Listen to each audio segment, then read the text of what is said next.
Empower Project, empowering people with disabilities through effective disaster management. The project partners are the Government of Istanbul from Turkey, Institute for Vocational Education and Professional Orientation from Greece, Institute for the Promotional of Development and Training from Spain, Istanbul Provincial Directorate of Family Labor and Social Services from Turkey, Training Services Center from Italy, Associația Fundația H from Romania, and Istanbul Technic University, Turkey. This project has been funded with support from the European Commission. This document and its contents reflect the views only of the authors, and the Commission and the National Turkey Agency cannot be held responsible for any use which may be made of the information contained therein. Project number 20201 TR01 CA 204094078. Hello, my name is Halis Kuralay. I was born in 1968, blind as in my birth. I graduated from Büyükçekmece High School and then graduated from Psychology Department of Bosphorus Boğaziçi University in Istanbul.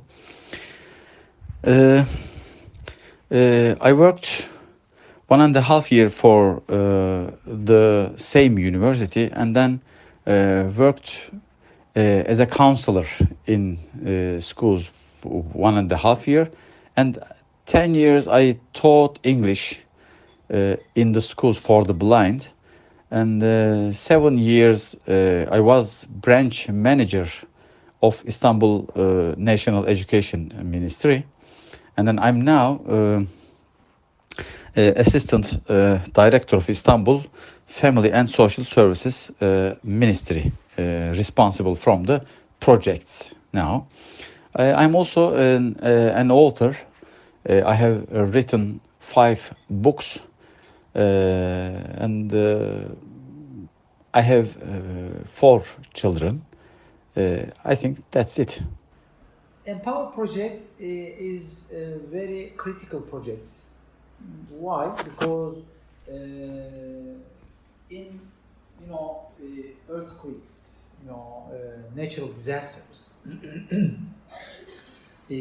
each normal person, each non-disabled person,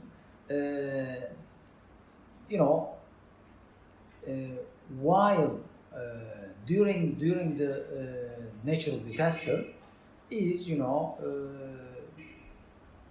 try to save himself or herself, or especially first of all he or she should save himself or herself.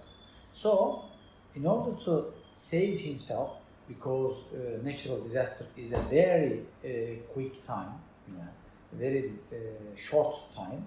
In that time, while saving himself or herself, disabled people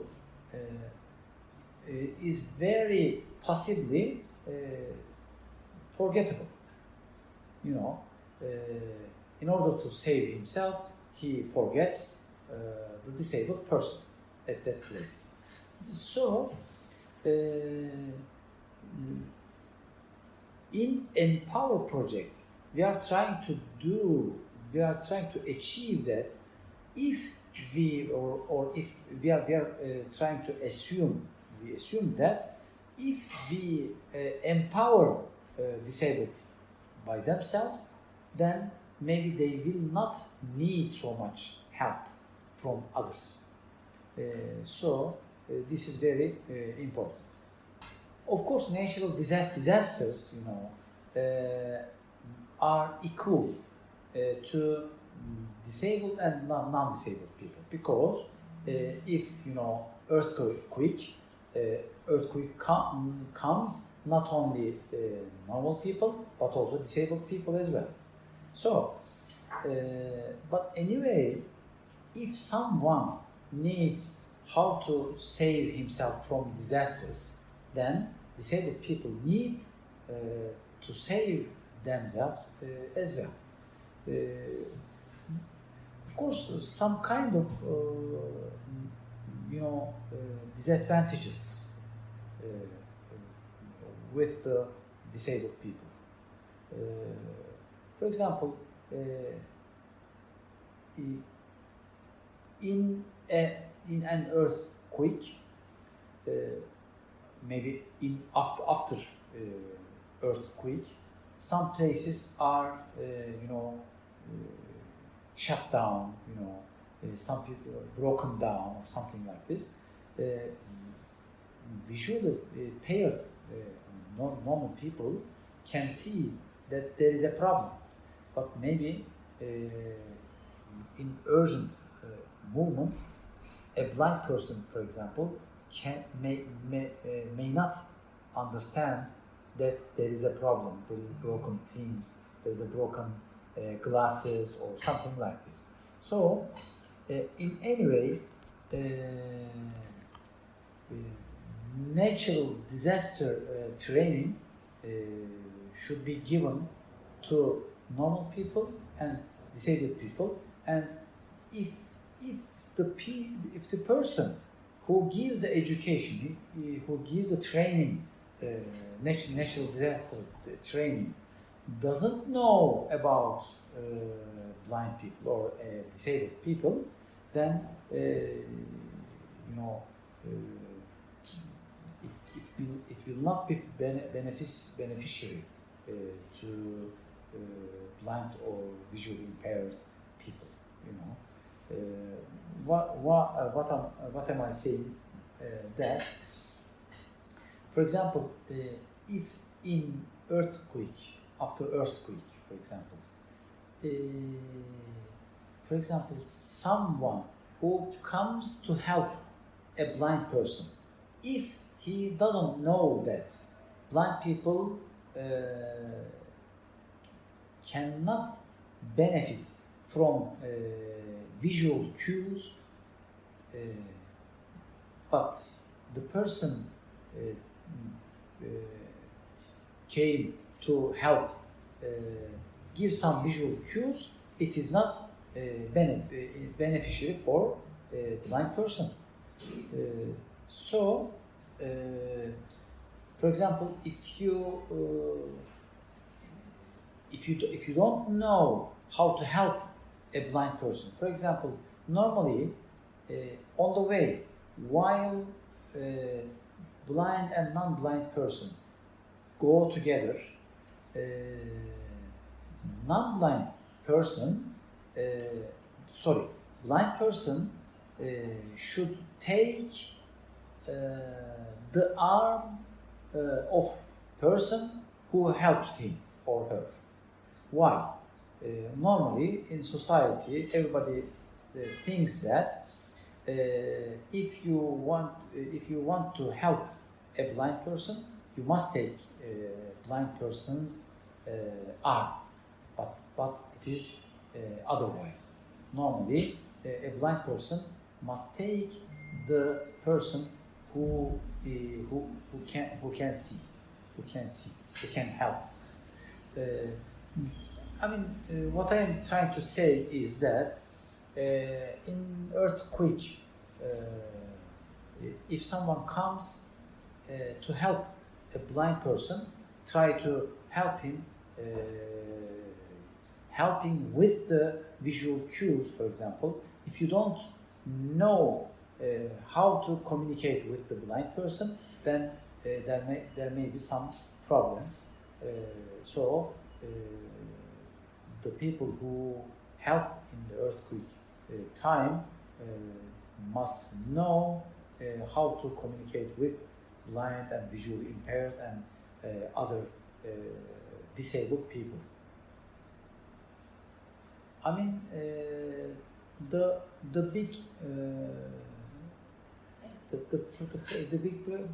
frightening is to be forgotten,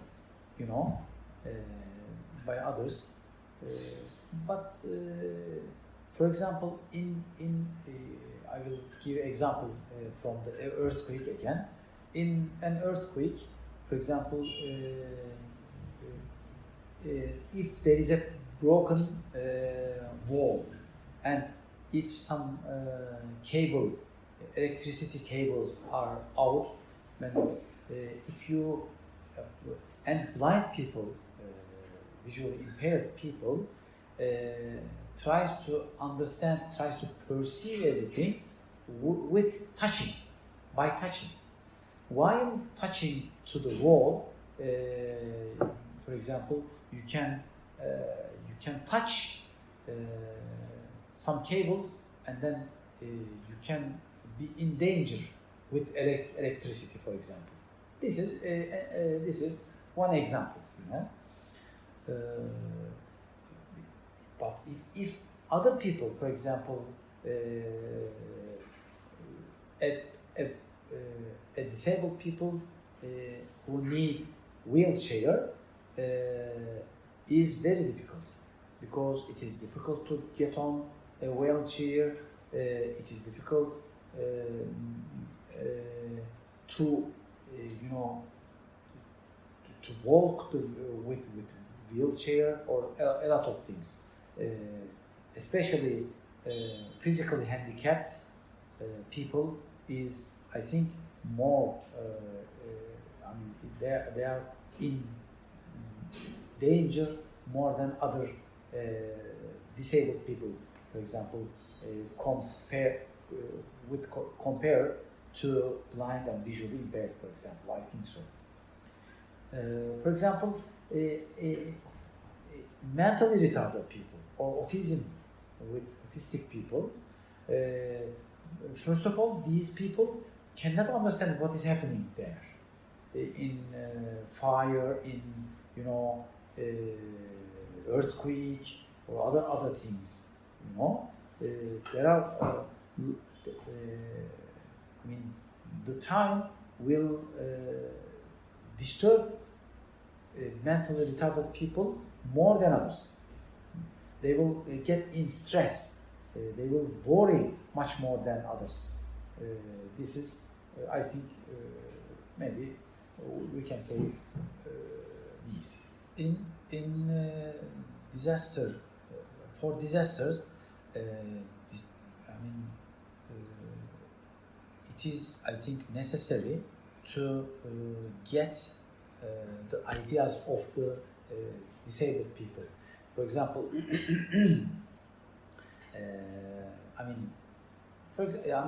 in order to get ideas of the disabled people, some kind of ways. For example, a university may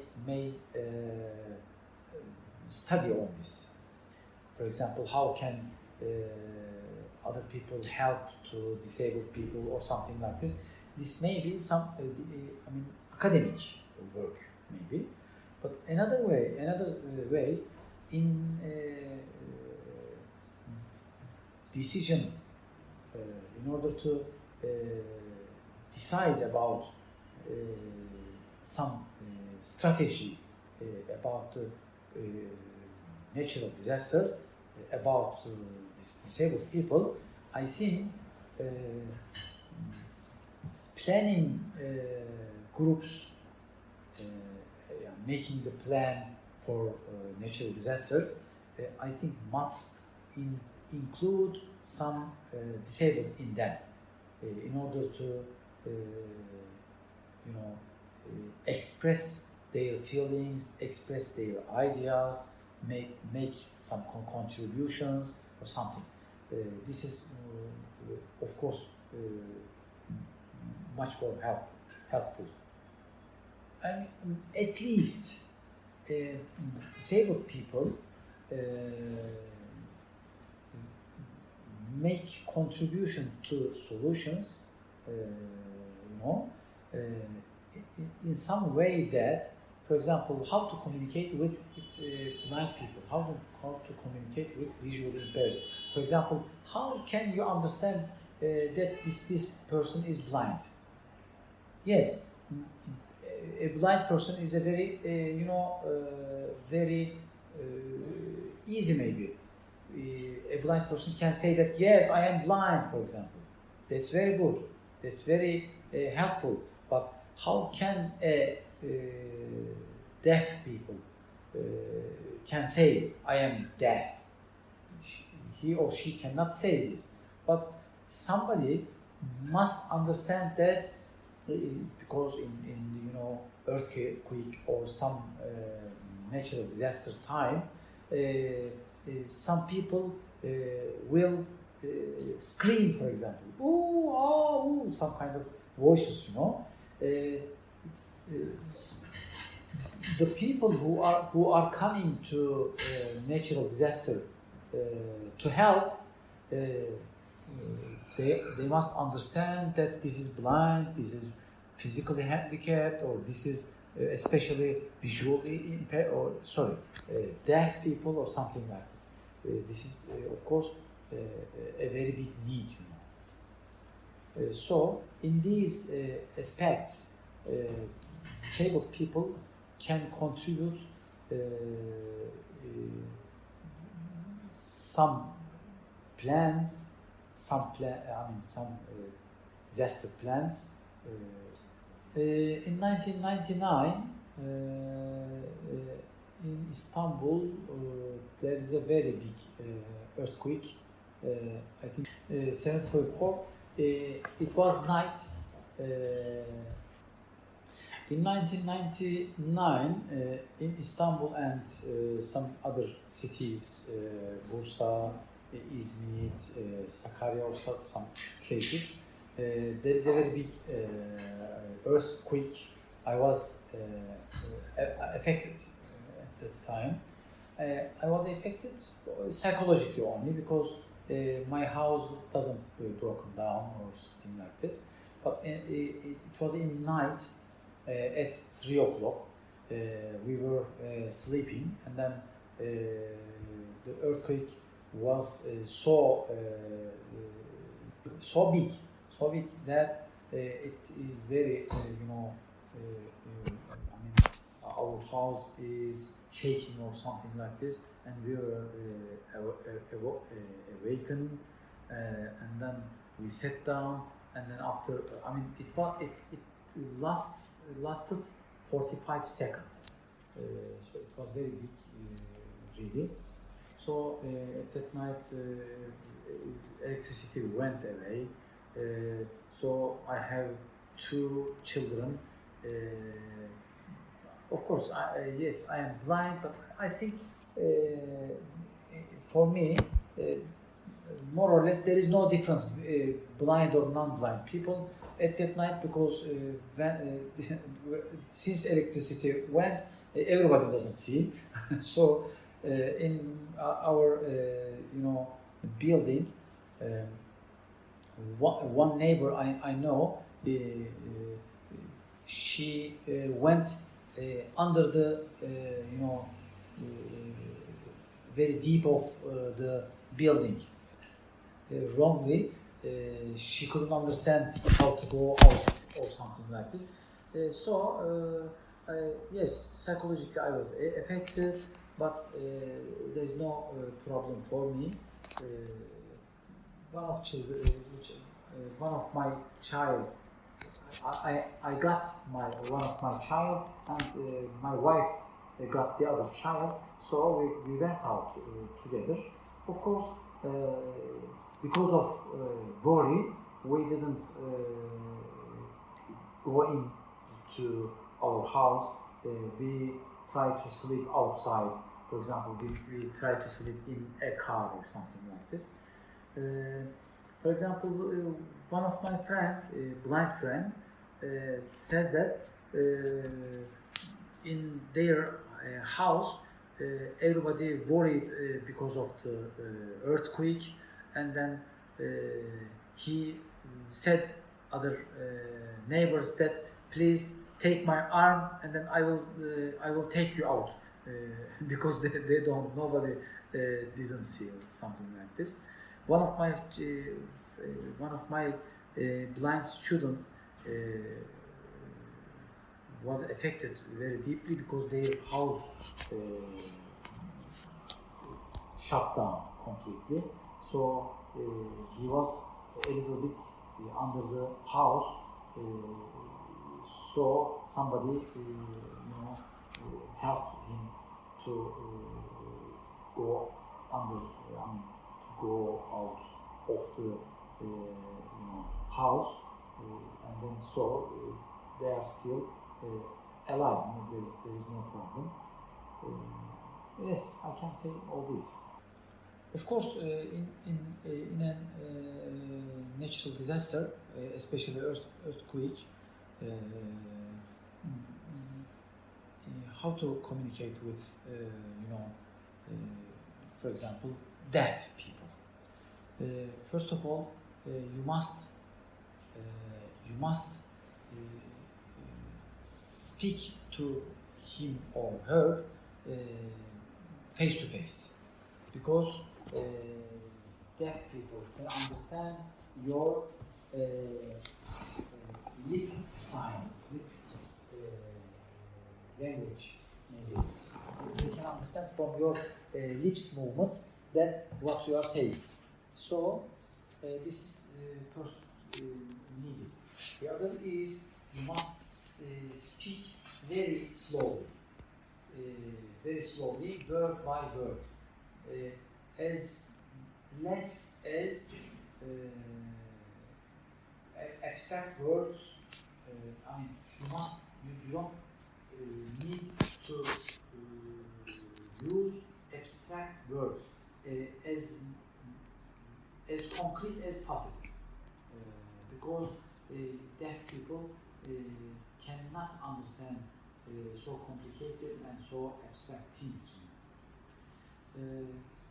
With blind people, I think 2 minutes ago I said it. For example, if you need to walk with a blind person, please don't take blind person's arm. Let him or her to take your arm, and then one step backward coming. In this way, if you turn right, then your elbow will turn right. If you turn left, then elbow will turn left. So he or she can understand you are turning right. Maybe if you step up, then your elbow will step up, or down again. These are very important. If you give some help, for example, you give him or her tea or coffee or iron or cola or something like this, Coke, then while giving, you must give information that I am bringing you a cup of coffee, a cup of Coke or something like this. If you don't give this information, maybe he cannot understand you are bringing tea, coffee or iron or something like this. Then he can hit his hand, and then there may be a crash. So this is another problem. For example, if you speak to a blind person, if you know a blind person's name, please say his or her name. If you don't say his or her name, sometimes he or she cannot understand that you are talking to him or her.